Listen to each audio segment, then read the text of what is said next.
دوستو آج ہم آپ کو اللہ کے پیارے نبی حضرت محمد صلی اللہ تعالیٰ علیہ وسلم کا بچپن سے لے کر جوانی تک کا پورا واقعہ سنائیں گے، جس کو سن کر آپ کا ایمان تازہ ہو جائے گا۔ اس لیے آپ سے ریکویسٹ ہے کہ ویڈیو آخر تک ضرور دیکھیے گا۔ دوستو، پہلے عرب کے قبیلوں کا جاہلانہ رواج تھا۔ ہر قبیلے کا اپنا اپنا مذہب تھا اور ان سب کے دیوی دیوتا بھی الگ الگ تھے۔ کوئی مورتی کی پوجا کرتا تھا تو کوئی آگ کی۔ یہودیوں اور عیسائیوں کے بھی قبیلے تھے اور وہ بھی مذہب کے بگاڑ کے شکار تھے۔ اس وقت لوگ اللہ کو چھوڑ کر انسانوں اور پیڑ پہاڑوں کی پوجا کرنے میں لگے ہوئے تھے۔ پورے عرب میں دنگا فساد عام تھا۔ عورتیں اور بچے محفوظ نہیں تھے۔ لوگوں کی جان اور مال کی حفاظت کی کوئی گارنٹی نہیں تھی۔ اس اندھیرے دور سے دنیا کو باہر نکالنے کے لیے اللہ نے حضرت محمد صلی اللہ تعالیٰ علیہ وسلم کو اپنا پیغمبر بنا کر اس دنیا میں بھیجا۔ دوستو، حضور صلی اللہ تعالیٰ علیہ وسلم 12 ربیع الاول 571 عیسوی میں پیر کے دن اور صبح صادق یعنی فجر کے وقت مکہ میں پیدا ہوئے۔ آپ کے پیدا ہوتے ہی آپ کے دادا عبد المطلب آپ کو گود میں اٹھا کر کعبہ شریف میں لے گئے، آپ کے لیے دعائیں کی اور آپ کا نام رکھا محمد۔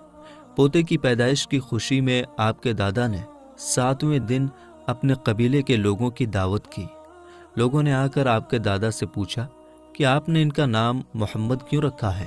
تو آپ کے دادا نے جواب دیا کہ میں چاہتا ہوں کہ میرے پوتے پر اسلام کا اثر پڑے، اور آپ کی والدہ سیدہ آمنہ نے آپ کا نام احمد رکھا۔ دوستو، پیغمبر حضرت محمد مصطفیٰ صلی اللہ تعالیٰ علیہ وسلم جب پیدا ہوئے تو آپ کی ختنہ پہلے سے ہی کی ہوئی تھی، اور آپ کی آنکھوں میں سرما بھی لگا ہوا تھا، اور آپ کا تمام بدن پاکیزہ تھا۔ جب آپ کے دادا عبد المطلب نے اپنے پوتے کو ختنہ شدہ اور ناف کٹا ہوا پایا تو وہ بہت زیادہ خوش ہوئے اور فرمایا کہ میرا پوتا بڑی نرالی اور بڑی شان والا ہوگا۔ اور یہی نہیں، جب آپ صلی اللہ تعالیٰ علیہ وسلم پیدا ہوئے تو آپ کی مٹھی مبارک بھی بند تھی، مگر شہادت والی انگلی آسمان کی طرف اٹھی ہوئی تھی، اور ایسا لگ رہا تھا جیسے خدا کی وحدانیت کا اقرار کر رہی ہے۔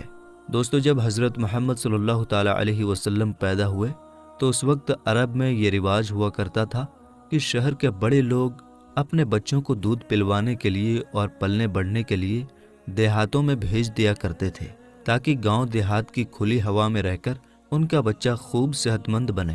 کیونکہ دوستو، اس زمانے میں گاؤں دیہات کا موسم شہروں کے مقابلے زیادہ صاف ستھرا اور زیادہ اچھا ہوا کرتا تھا۔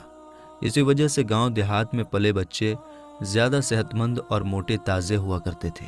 دوستو، اسی رواج کے مطابق پیغمبر حضرت محمد صلی اللہ تعالیٰ علیہ وسلم کو بھی مکہ سے دور طائف کے قریب ایک علاقہ ہے جہاں بنی سعد قبیلہ رہتا ہے، وہاں لے جایا گیا اور ایک دائی کو سونپ دیا گیا جس کا نام دائی حلیمہ تھا، اور وہ بنی سعد قبیلے سے تھی، اس لیے ان کو حلیمہ سعدیہ بھی کہا جاتا ہے۔ دوستو، دائی حلیمہ بہت غریب گھرانے سے تھی، اس لیے انہوں نے آپ صلی اللہ تعالیٰ علیہ وسلم کی پرورش کا ذمہ لیا، یہ سوچ کر کہ 2 سال ان کی پرورش کروں گی تو اس کے بدلے میں مجھے کچھ مال مل جائے گا، تاکہ اس سے ان کی زندگی کا گزر بسر اچھی طرح سے ہو سکے۔ دوستو، جیسے ہی حضرت آمنہ نے اپنے پیارے بیٹے حضرت محمد صلی اللہ تعالیٰ علیہ وسلم کو دائی حلیمہ کے حوالے کیا، اور جو ہی دائی حلیمہ نے آپ صلی اللہ تعالیٰ علیہ وسلم کو اپنی گود میں اٹھایا تو اسی وقت سے دائی حلیمہ کی زندگی میں رحمت اور برکت ہونی شروع ہو گئی۔ دوستو، اس وقت عربوں میں یہ رواج تھا کہ بچے کی پرورش کا ذمہ 2 سال کا ہوا کرتا تھا، اور ہر 6 مہینے کے بعد بچے کو اس کے گھر والوں سے ملانا ہوتا تھا۔ اسی رواج کے مطابق دائی حلیمہ بھی 6 مہینے کے بعد پیغمبر حضرت محمد صلی اللہ تعالیٰ علیہ وسلم کو ان کی ماں سے ملانے کے لیے مکہ پہنچی۔ ان کے ساتھ ان کا شوہر حارث اور ان کا ایک چھوٹا بچہ بھی تھا جو ان کی گود میں تھا۔ وہ بچہ بھوک سے رو رہا تھا کیونکہ حلیمہ بہت کمزور تھی اور کھانے پینے کی کمی بھی تھی، اس وجہ سے دائی حلیمہ دودھ نہیں پلا پا رہی تھی۔ لیکن جیسے ہی انہوں نے اللہ کے پیغمبر حضرت محمد صلی اللہ تعالیٰ علیہ وسلم کو اپنی گود میں اٹھایا اور ان کو دودھ پلانا شروع کیا تو پیغمبر حضرت محمد صلی اللہ تعالیٰ علیہ وسلم نے خوب سیر ہو کر دودھ پیا، اور آپ صلی اللہ تعالیٰ علیہ وسلم کے دودھ پی لینے کے بعد دائی حلیمہ نے اپنے معصوم بچے کو بھی خوب دودھ پلایا۔ یہ دیکھ کر حلیمہ پریشان ہو گئیں کہ یہ کیا معاملہ ہوا۔ وہ جب مکہ آ رہی تھیں تو ان کے پاس دودھ نہیں تھا، مگر جب سے یہ بچہ ان کی گود میں آیا ہے تب سے اللہ کی طرف سے خاص رحمتوں کا آنا شروع ہو گیا ہے۔ دوستو اس کے بعد دائی حلیمہ اپنے شوہر حارث اور اپنے بچے اور پیغمبر حضرت محمد صلی اللہ تعالی علیہ وسلم کے ساتھ ایک دبلی پتلی سی اونٹنی پر سوار ہو گئیں۔ وہ اونٹنی جب بنی سعد کے قبیلے سے نکل کر مکہ کی طرف آئی تھی تو وہ بہت سستی سے چلتی ہوئی مکہ پہنچی تھی، لیکن اب معاملہ یہ ہوا کہ دائی حلیمہ کی اونٹنی سب سے آگے چل رہی تھی۔ دائی حلیمہ کی سہیلیوں نے اپنی آنکھوں سے دیکھا کہ دائی حلیمہ کی یہ وہی اونٹنی تھی جو مکہ میں بڑی سستی سے آئی تھی۔ اب اس اونٹنی کو آخر کیا ہو گیا کہ وہ اب بڑی رفتار سے چل رہی تھی۔ دوستو یہ نظارہ دیکھ کر دائی حلیمہ کی سہیلیاں کہنے لگیں، حلیمہ ہم پر رحم کرو، دھیرے چلو، کیا یہ وہی اونٹنی ہے جس پر تم مکہ آئی تھی؟ تو یہ سن کر دائی حلیمہ کہنے لگیں کہ جب سے یہ بچہ میری گود میں آیا ہے تب سے معلوم نہیں عجیب عجیب سے واقعے میرے ساتھ ہونے لگے ہیں۔ دوستو اس کے بعد دائی حلیمہ کی زندگی میں رحمتوں اور برکتوں کا سلسلہ چلتا رہا، اور ایسے کرتے کرتے 2 سال پورے ہونے کو آ گئے، یعنی کہ بچے کی پرورش کا ذمہ پورا ہونے کو آ گیا۔ جو ایگریمنٹ ہوا تھا وہ پورا ہو رہا تھا۔ خیر اور برکتوں کا سلسلہ دائی حلیمہ نے ان 2 سالوں میں اپنی زندگی میں خوب دیکھا۔ اس وجہ سے ان کا دل نہیں چاہ رہا تھا کہ وہ اس نورانی بچے کو واپس اس کے گھر والوں کو سونپ دے، مگر دستور کے مطابق 2 سال کے بعد اس کو واپس سونپنا ہی تھا۔ اس لیے 2 سال کے بعد دائی حلیمہ پیغمبر حضرت محمد صلی اللہ تعالی علیہ وسلم کو اپنے ساتھ لے کر مکہ کی طرف نکل پڑی۔ جب وہ مکہ میں پہنچی تو حضرت آمنہ سے کہنے لگی کہ آپ کا بچہ بڑا ہی برکتوں اور رحمتوں والا بچہ ہے۔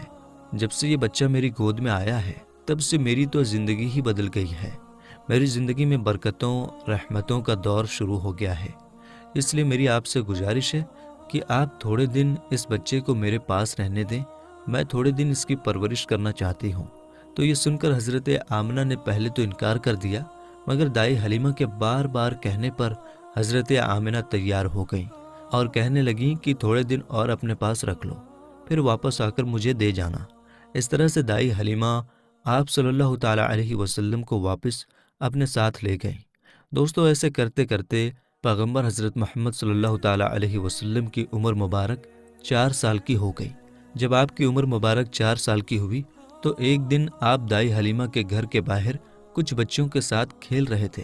ان میں حلیمہ سعدیہ کا ایک بیٹا جو پیغمبر حضرت محمد صلی اللہ تعالی علیہ وسلم کا دودھ شریک بھائی بھی تھا، وہ سب کھیل رہے تھے کہ اچانک آپ زمین پر گر گئے اور آپ کے چہرے اور جسم کا رنگ پوری طرح سے بدل گیا۔ دوستو اتہاس کی کتابوں میں ہے کہ اس وقت حضرت جبریل علیہ السلام پہلی بار پیغمبر حضرت محمد صلی اللہ تعالی علیہ وسلم سے ملنے آئے تھے۔ جیسے ہی حضرت جبریل آپ کے پاس آئے تو آپ کو زمین پر لٹا کر آپ کے سینے کو چاک کر دیا، یعنی کہ آپ کے سینے کو چیر دیا اور آپ کے دل کو باہر نکال لیا۔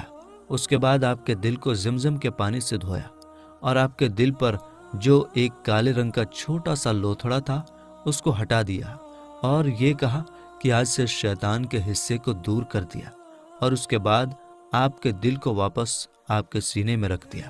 دوستو ادھر یہ دیکھ کر آپ کے ساتھ کھیل رہے بچے گھبرا گئے کہ آپ کو کیا ہو گیا، اس لیے وہ دوڑے دوڑے دائی حلیمہ کے پاس پہنچ گئے اور کہنے لگے کہ محمد کا کسی نے قتل کر دیا ہے۔